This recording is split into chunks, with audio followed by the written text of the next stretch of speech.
ჩვენ ქართული ოცნებისგან განსხვავებით არ გვიყვარს რაღაცების გაყალბება. მე პატივს ვცემ სამეცნიერო მტკიცებულებას და შესაბამისად ჩემს თავს არ დავაყენებ იმ მდგომარეობაში, რომ რაღაც ფეიქები დამეწერა, ხო?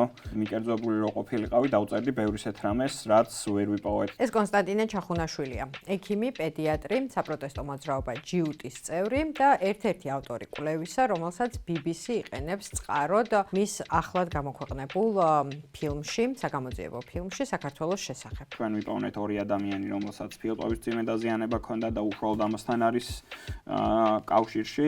BBC-ს ფილმის მიხედვით საქართველოს ხელისუფლებამ 2024 წლის ნოემბერსა და დეკემბერში საპროტესტო აქციების დროს სავარაუდოდ გამოიყენა სამხედრო ქიმიური დანიშნულების ნივთიერება კამიტი. ერთი კაცის გამო სიტყვაზე მართლა აშავებს რაღაცას და ავტომატის ჯერი რომ გადაატარო მთელ აქციას სიტყვაზე, ეს ხო არასწორი იქნება. ქართული ოცნება ამბობს, რომ BBC-ს ამ ფილმის გამო უჩივლებს. ჩემი აზრით, აქ რაღაცა კონკრეტული ჭკუა აღარავის აღარ მოეკითხება. ექიმ კონსტანტინე ჩახუნაშვილს კი იხსენიებს მიკერძოებულ პირად, რომელიც კანონსაწინააღმდეგო აქციებში მონაწილეობს. ერთი არის გათვლა ალბათ უშუალოდ ბრიტანელებზე რო არ დაასანქცირონ ოცნება და ოცნების წევრები და მეორე არის გათვლა რომ დააშინონ საზოგადოება რომ აი ვინმე თუ გადაწყვეტ რაღაცას დაგიჭერთ.